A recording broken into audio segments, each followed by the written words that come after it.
This episode of Rookie Hunter is brought to you by the Wild Sheep Foundation. Become a member, join the Lesson 1 Club, and attend their annual convention, Sheep Show, Reno, Nevada in 2020. For more information, go to wildsheepfoundation.org.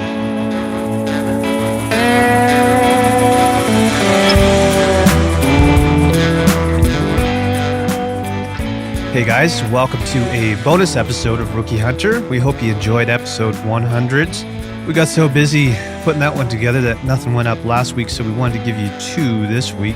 And don't worry, we got part 2 coming up on schedule next week. We had so many entries that we only got through about half of them on that first episode, but huge congrats to the winners. We announced them at the end, and also thanks to our sponsors for kicking into those prizes. On this bonus episode, Nolan Osborne from the Journal of Mountain Hunting invited us to have a conversation with him for Beyond the Kill. And we did that sitting in a truck. The audio quality is not great, but it's just 4 guys sitting in the truck with a recorder going while we're at the Spence's Bridge sheep count. With sheep in mind, it's a good time to note that you can become a member of the Wild Sheep Foundation by going to wildsheepfoundation.org. And you can also join all 4 of us in the Lesson 1 Club. Planning has already started for 2020's Sheep Show. And again, that's going to be happening in Reno, Nevada. They already have dates confirmed, so we'll keep you guys posted on that one, but would love to see more of you guys there.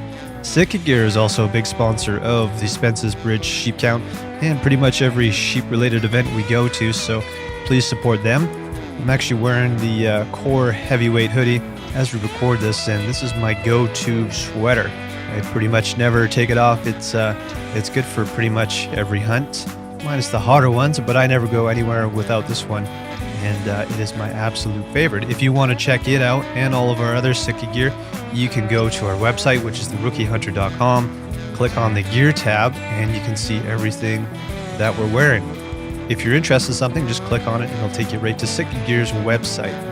Well, let's get into this one. Sit back, relax, crack a cold beer, and enjoy this conversation with myself, Kelly Molnar, Nolan Osborne, and Jesse Bone from Filter Studios.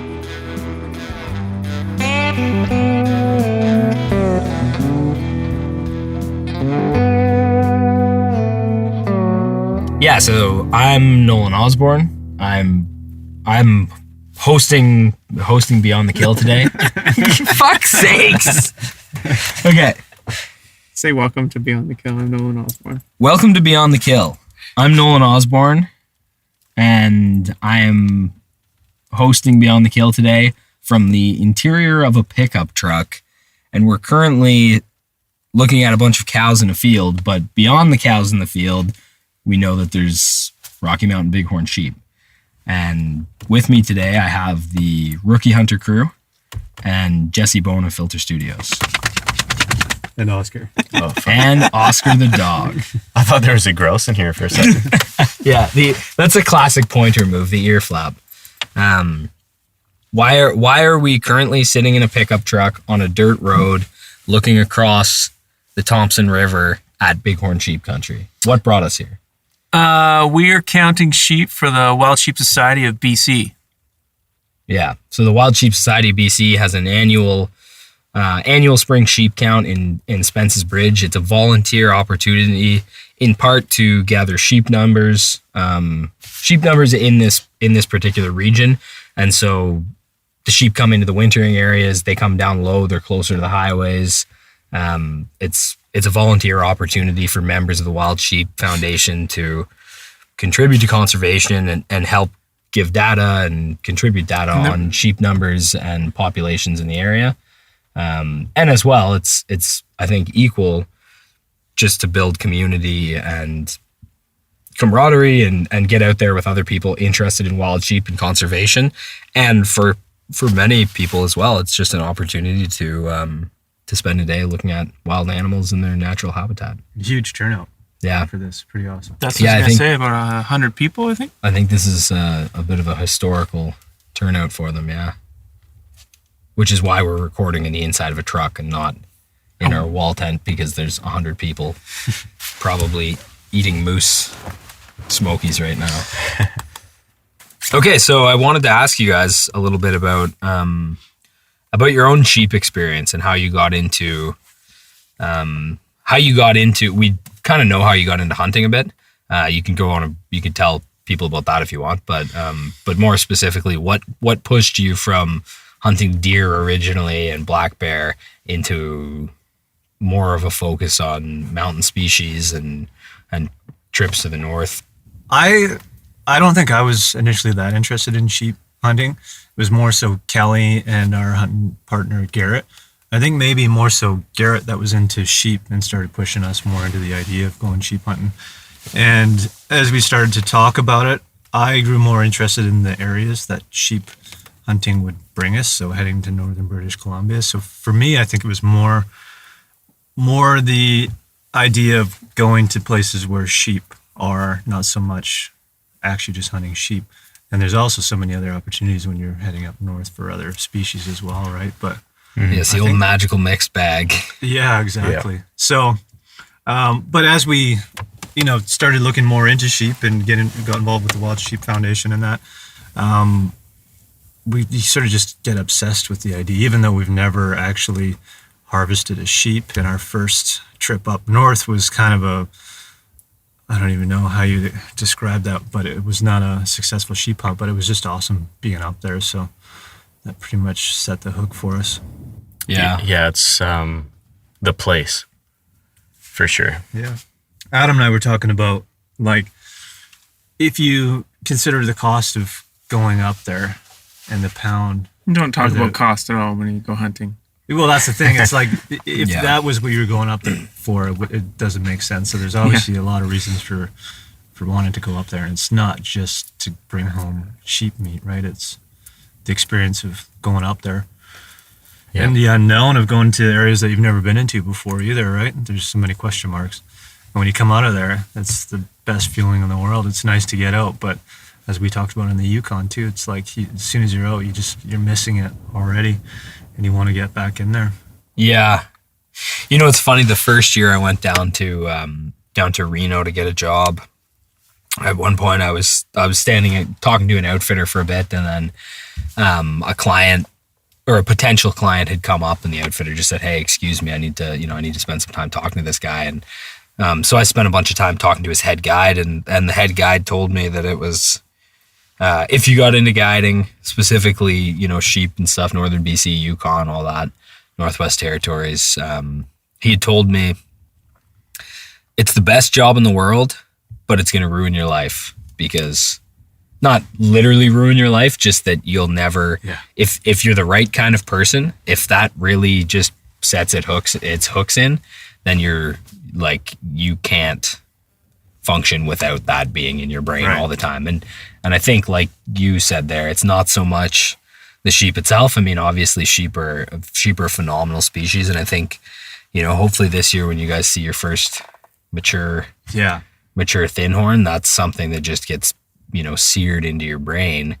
I think it did for me, but it's the country that they're in, right? Yeah. It's that remoteness and the ruggedness and just the beauty of the landscapes that they exist in, for sure, just keeps bringing people back year after year. And I mean, I guess that's part of why we're here, right? And why there's such a big turnout for people to stare at sheep and listen to trains go by at night, right? Yeah. I think there's, like, a hunting story is a hunting story. They're all great. But the sheep stories that I've heard and the mountain goat stories that I've heard kind of take it to another level. So there's that experience to it. You need to go out there for like 12 days, 14 days, whatever it is. Longer the better, yeah. Yeah. And I don't know, for me, like, being in BC, I kind of feel like I want to participate and be involved with the opportunities we're lucky enough to have. And then that converts into, like, why we're sitting here counting sheep on the mountain. We haven't even gotten a sheep yet, Mike and I. So I don't know. I think just being involved with the opportunities, not just to take, but to just be involved and then to, like, return the favor too. It kind of, being out there kind of turns into that conservation side pretty easily. But having the opportunity to go to a place like that, most people don't get a chance, right? Mm-hmm. So I guess I feel lucky to just be able to do it. So it makes me want to do it. Yeah. I mean, especially when you consider the cost for us as residents versus the cost for, like, say, my clients or any other Yeah.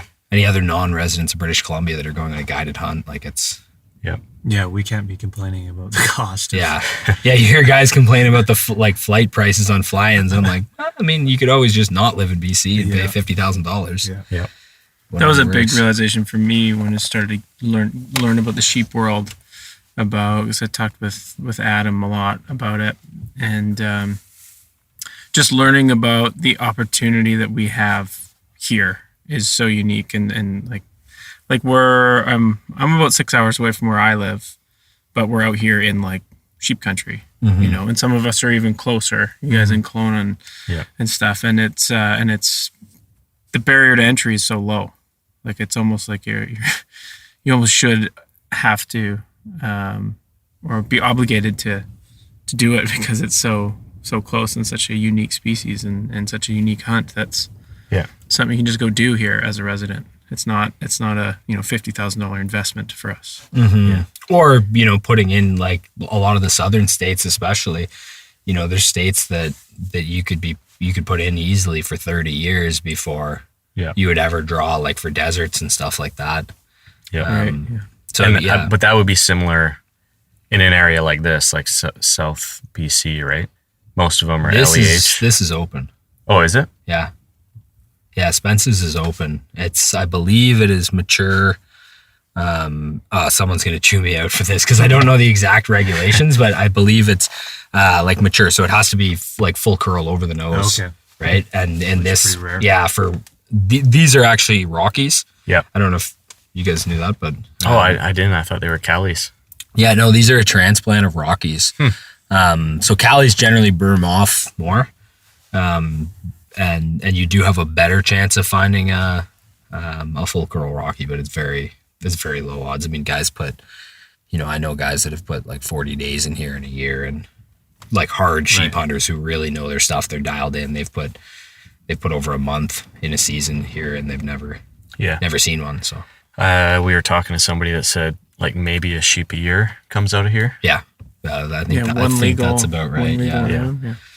And then Jesse, how did you get into the sheep world? Because as we talked about this before, but it wasn't too long ago. We both got into hunting in British Columbia around the same time. I moved here about 5 years ago, and that was when you and Tash were getting into hunting, and some of our other friends, and there was a quick transition period there where things ramped up, and we started doing a bunch of hunting, and then you got really into fly fishing, and it was not long after that you were considering actually selling some rifles and some of your hunting gear because you didn't figure it was something you'd be doing that often. And now you've got, I don't know how many potential sheep hunts planned this year, but you've been essentially fully immersed into the sheep world. So you want to talk a bit about how that happened? And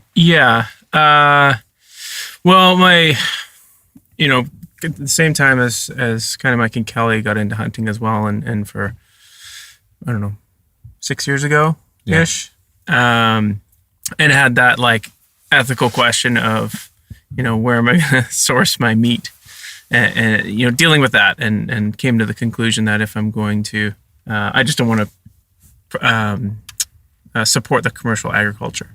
That's what the ethics that I was struggling with. So decided that it's either I don't eat meat or I hunt it myself. Very similar. It's a very common dialogue that's come up in our generation. That's kind of by no means was it ever my idea, or is it very unique, but that's just what I decided. Mm-hmm. And so, got into hunting, jumped in with both feet and really enjoyed it. And then got really, really addicted to steelheading and fly fishing for steelhead. And it was just around the same seasons. So it was always like, do I go hunting? Do I go fly fishing? And fly fishing always seemed to win. So it was just kind of taking over my priorities. Mm-hmm. And by no means am I like a perfect human being. So I decide, okay, well, I'm not eating meat, and I'm only going to hunt, and I'm only going to eat what I hunt. And, that's not been a clear path that I've been on the whole way, but, it comes and goes. But I'm learning as I go. And so anyways, it was a lot of fishing, would kind of take priority. And then it just kind of hunting faded out for a couple years. I just didn't make it a priority in my life. And, just other stuff and just life happened. Well, you guys went through some pretty big changes, like in business, and then for you Yeah. and Jazz, like where you guys moved and everything like that. And Yeah, and within that time period too, I kind of did a big shift in my life of just taking better care of myself and being healthy and exercising, and from when I started hunting to it's been about 3 years of living a healthy lifestyle now, and I'm probably 65, 70 pounds lighter, and just like active all the time and moving and just enjoying life more. And so that's kind of, transitions into how I'm so interested in sheep hunting now, because it's much more of you can't really survive a sheep hunt if you're not in some kind of decent shape. not without horses. It's not going to be fun. Yeah, if you're going, like I'm talking about like a backpacking hunt. Yeah. Unless you're in some kind of decent physical condition, it's not going to happen. No, not at all. So, just with the way that, my lifestyle changed a bit and stuff, and just being more active, it just became so much more appealing. And then obviously with work, because we produce films, with that interest as well of trying to get in, we saw, there's so much opportunity for, I don't even want to say it because everybody says storytelling these days, but nobody actually knows what that means. Yeah. Like they don't know the basics of storytelling and structure. They just think, oh, a story's cool and I'll tell it. And so anyways, we saw a big opportunity in the hunting world to kind of help with stories. And so with being engaged with that and then just sheep show doesn't help with full immersion. Like that's just, well, it you does. go there. Yeah. It does. Yeah. Depends how you look at Yeah. it. It helps, but I had no choice after sheep show. It was like, I'm in for this. Like this is something that's like something I just have to do. So yeah, now potentially looking at 3 sheep hunts this year, and some other hunts as well that are just going to be just the next level, right? Like I'm on the island and I've hunted deer there and stuff, but I want to kind of branch out and go further and go More farther. into the backcountry. Yeah. Yeah. Because the backcountry on the islands, just Limited. thick rainforest. It's not really, it's not the kind of backcountry up in the north and the subalpine and all that kind of stuff, or the alpine. Yeah, definitely. So I was going to ask, because both of you guys have lived on the island, right? Mhm. There Yep. for a while, right? Yeah, 4 years. My wife and I have talked quite a bit about living in Victoria. And this was like previous years. We haven't talked about it as much lately. Yeah. But it kind of came up with, we were out for dinner with a friend and they said, oh, you guys still thinking about moving to Victoria? And I hadn't really thought about it in a while. And I'm like, you know what? I don't think I can, now that I hunt, I don't think I could live in Victoria, because in Kelowna, it's like, we can drive 20 minutes, you can be at a trailhead, you can be hunting, like right on your doorstep, right? With a place like Victoria, do you think that's even possible? Because for me to give that up would be, Yeah. It's not really. yeah. And tradition or that's something, that's kind of an interesting thing for my own self, that I've seen a progression from, or maybe not necessarily a progression, but a shift in focus in how I hunt. Yeah. And when I first moved to the island and got into hunting in BC, like it was so new to me just to have, the biggest thing was public land access, right? Like I grew up in Southern Ontario. It was primarily private land around there. And, as you know, like I was an hour north of where you were in Toronto, right? Or no, probably not even, like 45 minutes up the highway. So not very much public land. What the public land plots that you did have access to hunt were generally smaller than 150 acres. Wow. They were generally reforested red pine, typically. Right. You could have a little bit of cedar swamp and stuff like that, but a very not ideal habitat, I would say, for deer. There's certainly deer that live in there, but it's kind of just like straight rows of, reforested red pine trees and so to then have access, coming to BC, and there was so much access. It was like someone pulled the curtain back or whatever, and there's a whole new world of hunting. And I used to do quite a bit when I lived in Nanaimo. I did a lot of just day hunts, not far out of town, or day trips or weekend trips and stuff like that. And now I've found, kind kind of the more immersed I get into hunting, I've found myself planning more for chunks of time and less just like, hey, I'll put out for a weekend. And some of that, is probably honestly due to location. I'm sure if I lived in the Okanagan and stuff, but the one thing about the island that I find is that the longer you're on there, the less frequently you're going to want to leave. So, I mean, this was the first year I ever hunted mule deer. And that was basically a direct correlation with the fact that I live on the mainland now. So, just not having a 2-hour ferry plus lineups on either side, and then the cost of that, every time you think about going to the mainland, you're like, well, $150 in fuel, how far can I go? Mm-hmm. Right. And you can go. We call it barnacling. You barnacle to the island and you just don't leave. Yeah. So it's hard. Yeah. So I found, like, when you're asking if that's possible in a place like Victoria, it's not really. Right. And you just have to schedule your stuff differently. So you do lose a bit of that. You do lose the ease of access, right? Like the ability to say, hey, you know what? I just feel like going out for a day hunt today. Well, man, the way it is in Kelowna is like in the fall, I'll schedule my day sometimes so that I don't have anything until like 2:00 in the afternoon. I'll just work into the evening. So I'll go out and hunt in the morning. Yeah. And most of my clients are pretty good. If I do get I did get a buck down one time and I just canceled everything I had for the rest of the day. Yeah. You're like, sorry. Yeah. So, well, that on the island, though, it does open up to, hunting on the water too, right? So it's that balance of, there is a little bit of deer hunting within access. If you could hunt within city limits of Victoria, you could have, Yeah, and actually Southern Island's quite good for deer. Yeah. Right, but then it's also like going to the coast, you capitalize on what's around you, right? Like there's amazing halibut there, there's cod, there's everything, right? What was cool about doing the blacktail hunt last year in, I think it was November, was that the people that we're out with had a sailboat and we were setting traps for crab and prawns while we were blacktail hunting. So you come home with like just such a cool variety. Yeah. And maybe you guys get bored of hunting that type of terrain, but for me, it was just like polar opposite to what I'm used to. So to go there was just totally different for me and pretty cool experience. So I started to think like this might be something I could do if I lived on the island, is sort of just get a mix of making use of the ocean and also doing stuff like blacktail hunting. But I think you always have sorry, you want to say something there? No, go ahead, Adam. I think you always have the grass is always greener syndrome, right? Like in any aspect of life, it's always easy to compare something else and it always seems better, right? For me, when I lived on the island and I was hunting blacktails, I mean, blacktails are a constant source of frustration for me. So I basically do it because it's close and accessible, and that's the only reason. I don't think I've ever loved it.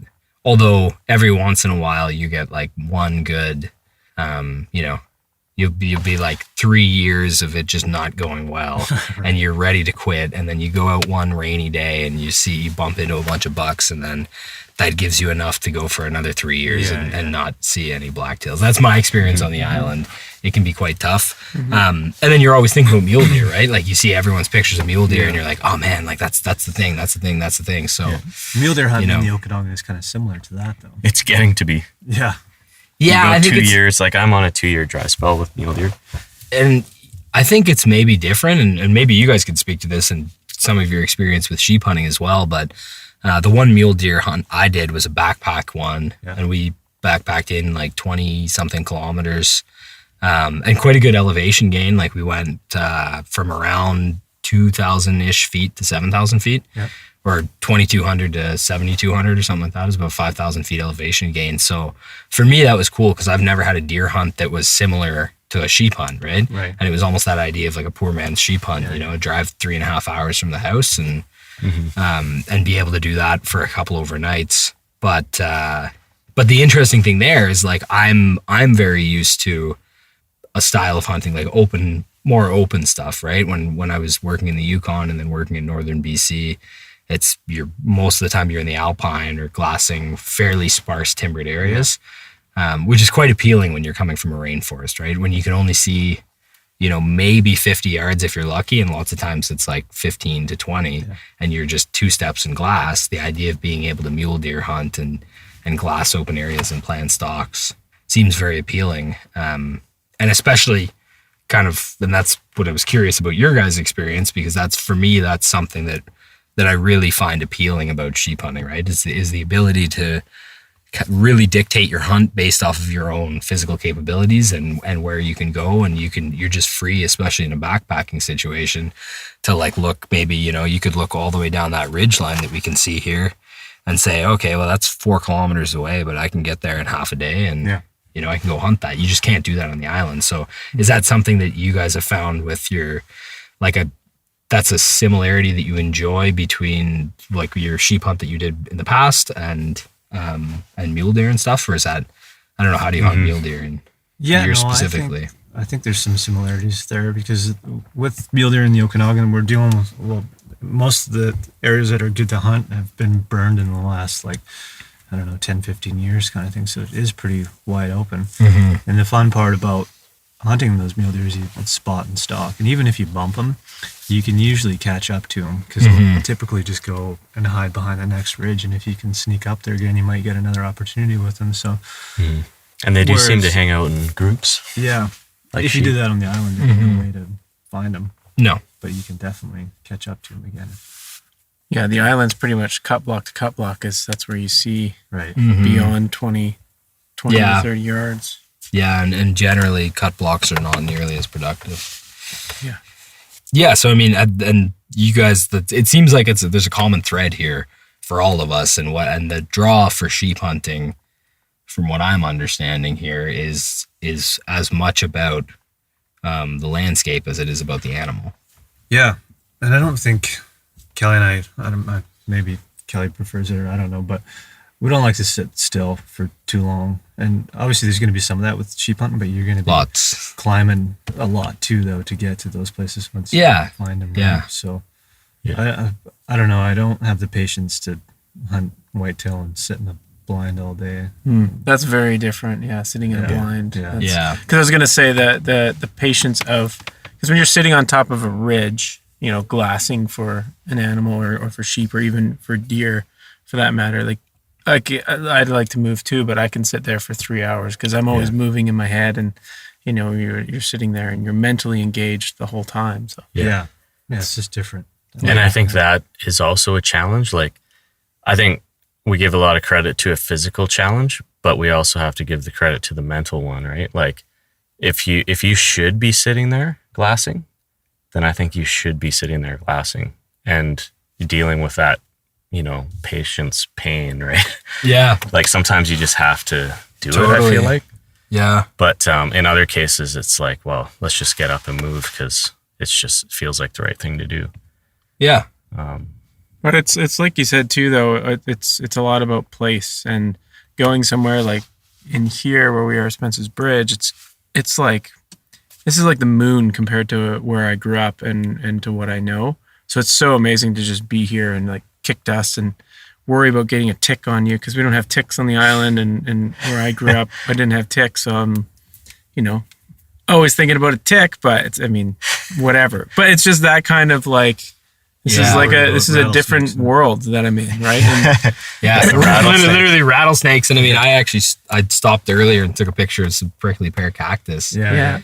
Like that's the kind of stuff, like it's so interesting. And to a lot of people, like we said, the grass is greener. This is just like, some people grew up with this kind of territory and they're just like, well, that's common. But to me, it's just to be out and kicking the dust around in this area is so interesting and so appealing to just like sit and mentally sit in a space like this. Yeah, and I think that's maybe some of the, certainly some of the appeal around sheep are just how impressive their horns are. You talk to outfitters or guides or anyone else kind of plugged into that industry, and if you're just talking about the physicality or the physicality or the ruggedness of a hunt, 9 times out of 10 goats win, right? A goat hunt is every bit, it's every bit as much of a hunt as a sheep hunt is, if not more, right. and more challenging, and the terrain that they're in, it's so incredible. And that's the appeal to it. But you always wonder, like, why do goat hunts sell for between $10,000 to $20,000 and sheep hunts sell between, 20 and the sky's the limit. Right. really, or 20 to 100 for North American sheep or whatever. And so I do think it is part of the horns, but I think part of it is especially what drives the conservation, I think, is the landscape that you see sheep in. Personally, I don't know if it sounds like you guys are. And fortunately, goats are sometimes in the same spot. Yeah. So you can, that's kind of what we're hoping is maybe we stumble across some goats on this trip as well. We've been And caribou. told that. Now that you said it out loud, it's not going to happen. That's true. That's happened in the past. Yeah, so do a quick overview on what you guys have planned this year. So the first time we went and did our sheep hunt, whatever you want to call it. It's a sheep hunt. You got a sheep tag. You're in sheep country. Where was it? We're Not specifically. Alaska Don't drop Highway. me in the pin. off Alaska. Yeah. Highway. Oh, yeah, okay. Yeah. Stone country. Yeah, I don't think I ever called that one a sheep hunt. Actually, I just wanted to go up there, and I knew there was opportunities for elk and moose and sheep, and anything could have happened with that hunt. But point being, it was a hike in, and it was a pretty cool experience. This year, we're going to do a fly-in, which would be the first for us. So I think hopping in that float plane and hearing that thing fire up is going to be pretty exciting because it's just a totally different approach to a hunt, right? Yeah. You're just being brought to a lake and dropped off, and there's no trail out. You're in there until they come and pick you up. So I think that's going to be pretty cool. But I think, we talked about jet boat this year too, and versus flying, and there was no one didn't win over the other. It's just let's just pick one and treat that as a different experience. So the next time we do it might be a jet boat. We want to do horseback. Our hunting partner he's getting 3 horses, so that's going to be something we do down the road. Good friend to have. Yeah. So I think that's all part of it too. Is you can do this. You can do 20 different sheep hunts, but they can all be totally different depending on how you approach Totally. them. Yeah. I don't remember what your question was, but I was just asking, so you guys have So you got to the airplane, you got Yeah, distracted. yeah. Anyways, we're doing a fly-in on this one, and I think we've got 12 days in there. So it's Sorry, so is that 12 days of hunting? Yeah. Awesome. So a 14 probably in total. A couple days traveling. Well, yeah, we got so 2 it's weeks sort of off. just not including the day that it takes to drive. Well, it's a 20-something hour drive. Yeah. We'll stay in the lodge, and then we'll fly out first thing the next morning. So it's going to be haggard but excited. And, I remember talking to a hunter at the sheep show, and we were deep in stories, and I was asking him what's the moment during a hunt that you're that gets the hair standing up on the back of your neck. And he said, it's the sound of that engine firing up on the airplane.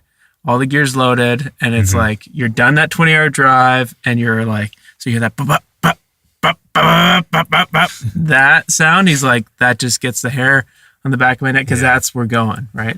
Yeah. And then he said the second thing is when that plane takes off. Yeah. And it goes quiet. You hear it fade off in Yeah. the distance, and then it's just the 3 out there. It's either going to be the coolest thing ever for me, or I'm going to have an instant panic attack. Do you not like It's going to be flying? one of the two. I don't mind flying. I fly 2 or 3 times a month for work, but it's in bigger planes, Okay. And so do you guys know what plane are you which I taking feel in? is safer. Is it the Beaver? Yeah. Oh, nice. That's cool. Yeah. That's a big Yeah. foot plane. Yeah, that's a big. It's when you get and a just- little Cessna. I mean, A it's little Cessna 180. Yeah. Or even a Cub. Like a Cub, yeah. Yeah. Yeah, That's Cubs are That's like an ultralight. Cubs are weird to been. Have you guys ever been in a No, Cub? no. They're just so tiny, right? So I think the Cub that we had in the Yukon was I think its gross weight was 1,300 pounds or something like that, or 1,100 pounds. It was light enough that I remember being oh man, you could disassemble this and fit it in the back of my Ford Ranger without maxing the suspension. Right. Right? Very light. So any wind you get whatsoever, the whole thing just Yeah, I bet. it's not hard turbulence, but it's just always moving in the air, constantly drifting around, and it's a super weird experience, but they're cool. Nice. But that's cool. I mean, the Beavers are that's an iconic. It's the workhorse of the North, Yeah. right? All through, whether you're in Newfoundland, Labrador, or the NWT or wherever. I mean, that's Yeah, the nice thing too is just 3 of us, so we'll have a lot of extra room for weight. So if we want to bring a couple extra luxury items like Yeah. beer, maybe a cooler to leave at the lake or something Yeah. like that, then there's definitely some perks there too. Maybe, unless there's a crew with you. Unless, we talked about this, and you guys are getting your own plane, so No. Okay, good. yeah, And depending on how many animals we bring back, yeah. we might not have as much. Well, that's the thing. Free. If there's 2 planes going, and then we can load you guys up. Oh, too. yeah. And then, Mr. Bowen, what do you have planned for this year for sheep hunts? You said you have tentatively 3. Yeah, I think not 3 sheep.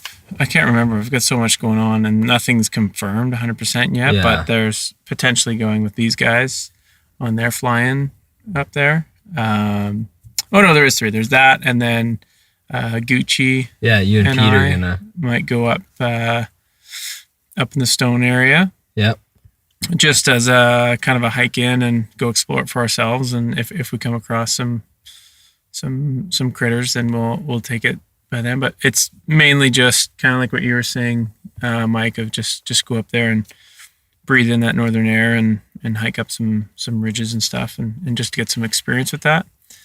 And then the fall one with you and JT coming, maybe. Yeah, I think there might end up being a bunch of, who knows, but yeah.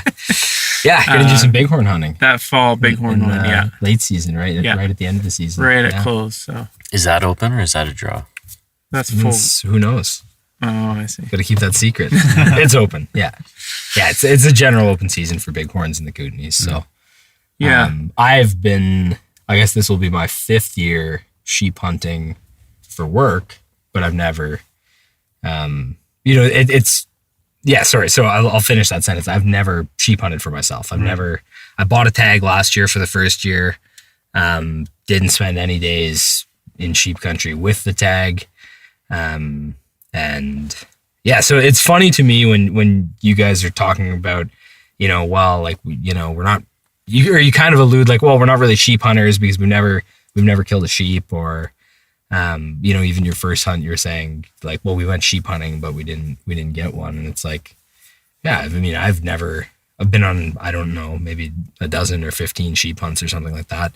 And, I've never killed one myself. I've never pulled the trigger. And, So you're not a sheep hunter. and there's a You're number saying. of those too that like when I was wrangling, there's a bunch of them that I wasn't on the kill day, right?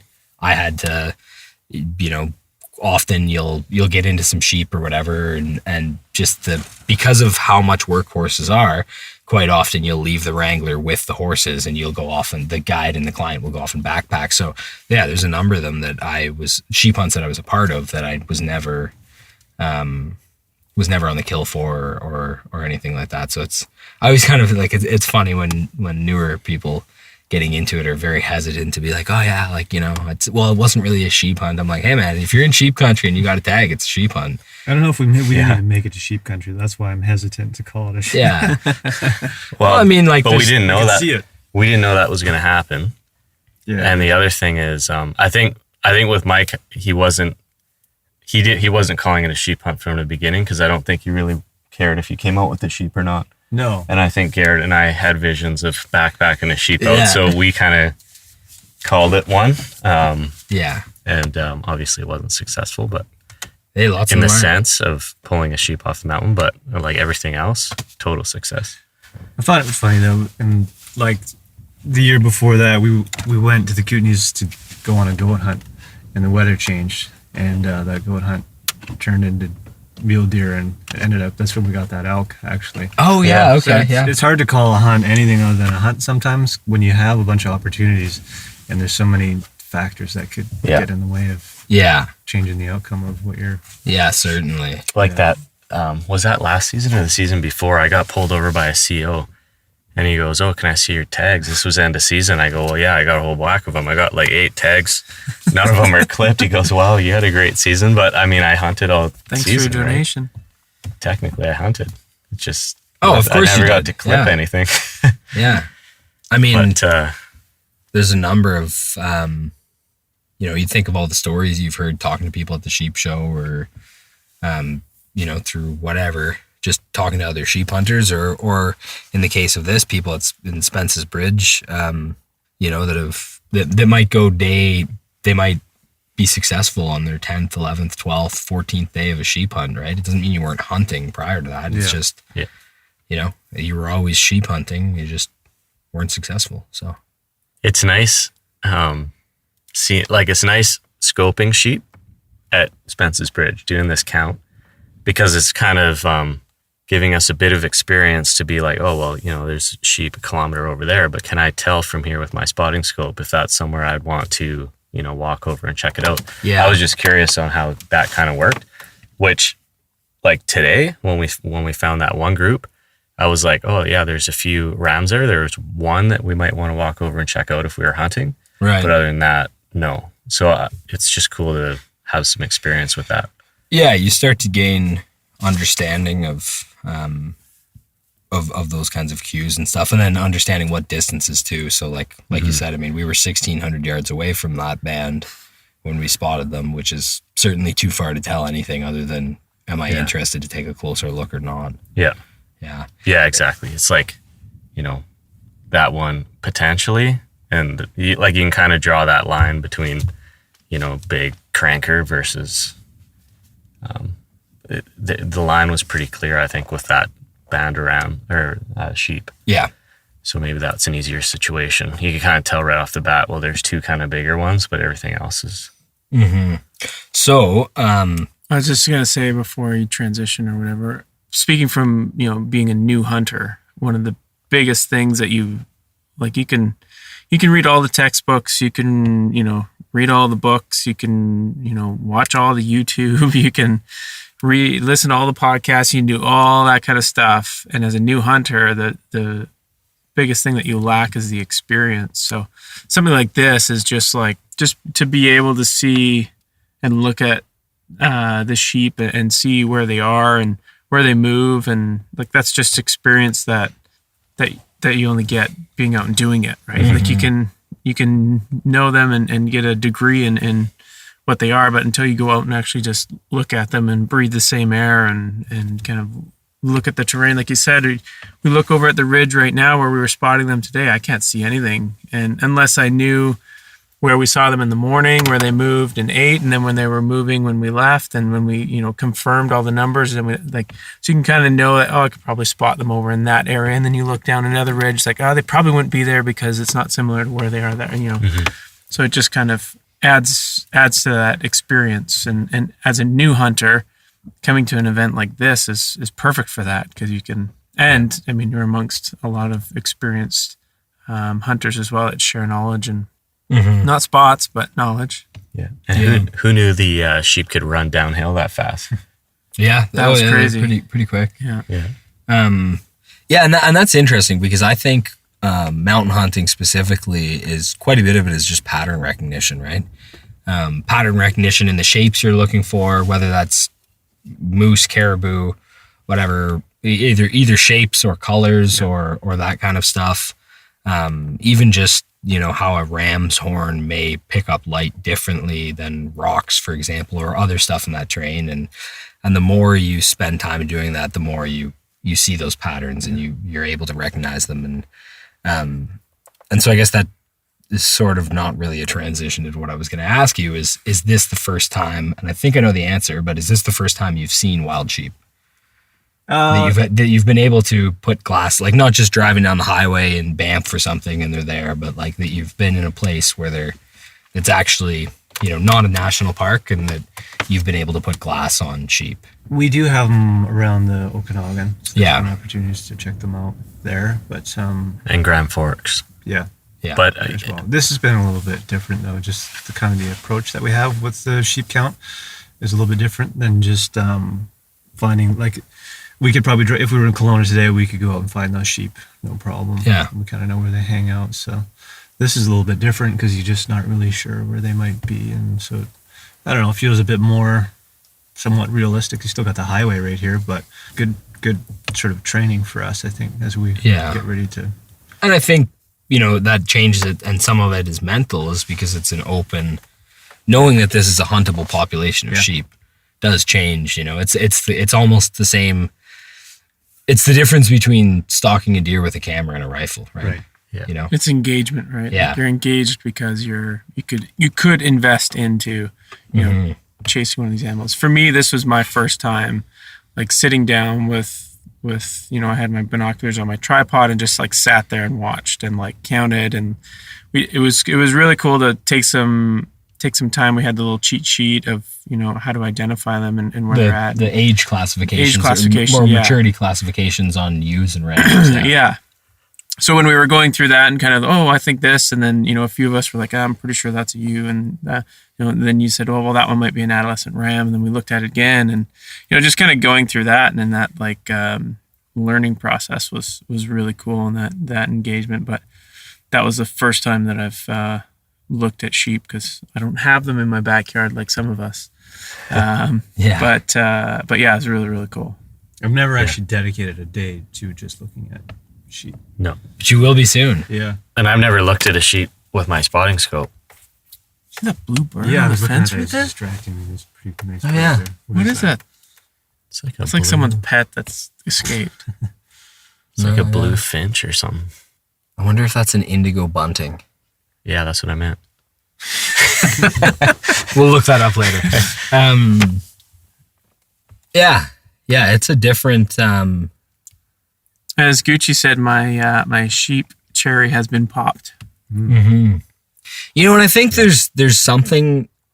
I don't know if it's just the sort of the cultural history that we have with the significance and symbolism of rams, and everything for different cultures that is meant and everything. But you look at cave paintings and stuff like that from indigenous cultures, and quite often you can find like there's art that exists out there of depictions of sheep hunts, like the original story of a sheep hunt, right before there was films and obviously Instagram and all that shenanigans. But I do think there is something. I don't know what it is, but there's something that about sheep specifically that drives people, and maybe that's what it is, right? It's they're one of those species that needs a purity of habitat, right? 'Cause similar to a grizzly bear, like watching grizzly bears is something that I love, and it's one of those. Interestingly enough, I've never really been able to put words to it, but it's one of those animals that the first time I saw it, I knew that I wanted to go hunting for grizzlies, and I couldn't really articulate why. Right. But it's similar to the sheep, right? And you get as much. I find you get as much enjoyment out of actually going on a hunt, or I guess I've never put a sheep tag in my pocket and hunted them myself, but you get as much enjoyment out of actually hunting them as you do just being in that country. And I think part of it is because they're a species that, generally speaking, doesn't thrive in places that aren't exceptionally wild, right? Like white-tailed deer, for example, even mule deer. I guess you live pretty close to Adam. Yeah. So, and you probably have mule deer and quail on your street daily, right? Yeah. Yeah. And certainly white-tailed deer and coyotes and stuff like that. I mean, they can really adapt and exist in quite urban areas. I mean, I've seen white-tailed deer like in Mississauga, down in Toronto, like on the Credit River and stuff like that, just because of the riparian zones and stuff. And that's something that you don't get with sheep. And I think that further draws to that appeal of them, right, is It's interesting because that's like a direct comparison to the steelhead in steelheading world. There's, they're known as this mystical unicorn, which it was interesting when I caught my first one. It was like, oh, this is a different species of fish, and it's very sad. Like they've done hatchery efforts with it, and it doesn't work. It doesn't respond to enhancement efforts like a salmon does, or how a salmon would thrive. And it's just this unique species that needs wild scenarios and wild water, and habitat restored will restore, fish populations, not just hatching eggs and letting them go. There's just something different about that fish, and it also gets into the mind of the fishermen that go after them, and that's why people get crazy about steelhead. That's a really interesting comparison that I've never drawn before, but it makes sense to me. Like it's that, there's a sheep hunter is different than just say a deer hunter or someone maybe who hunts casually, in the same way that like a steelheader is a very different breed of fisherman or woman that than is just the person who goes out to catch salmon because it's salmon season, right? In technique, and I think it's, you know, probably the ethos of it really is. Yeah, I totally agree with that. That's interesting. I've never really linked that, but I guess one of the guys that was in our group, Ben, you guys, I don't know if you've talked to him or you know his backstory on hunting, but he was a steelhead fisherman and a mountaineer who got into hunting, and he's only been hunting for 4 years and has had quite a bit of success. He did a solo stone and successfully got a nice sheep last year, hike off the highway by himself, like gnarly mountaineering stuff too. And but yeah, that's an interesting comparison there. Well, thanks for answering my questions, guys. It was good to kind of pick your brains, and you know, I think it's always interesting for me, given that I had a unique introduction into how I got into hunting and into sheep hunting and mountain hunting and all that kind of stuff, because I went right into the guiding industry, wrangling, and then was taught by professionals. But I think that it's interesting for me to always remember, you know, those earlier stages of hunting, and for everyone else. So thank you for your questions. You didn't ask any questions. You can trim all that shit out. Thanks, Nemo. Thanks for having us. Thanks, buddy. All right, it's hot as hell in here. Let's go find some beers and smokies No beer. for you. Okay. This episode of Rookie Hunter was brought to you by the Wild Sheep Foundation, Sitka Gear, and North Arm Knives. As always, it is hosted by Kelly Mullner and myself, Mike Peterson.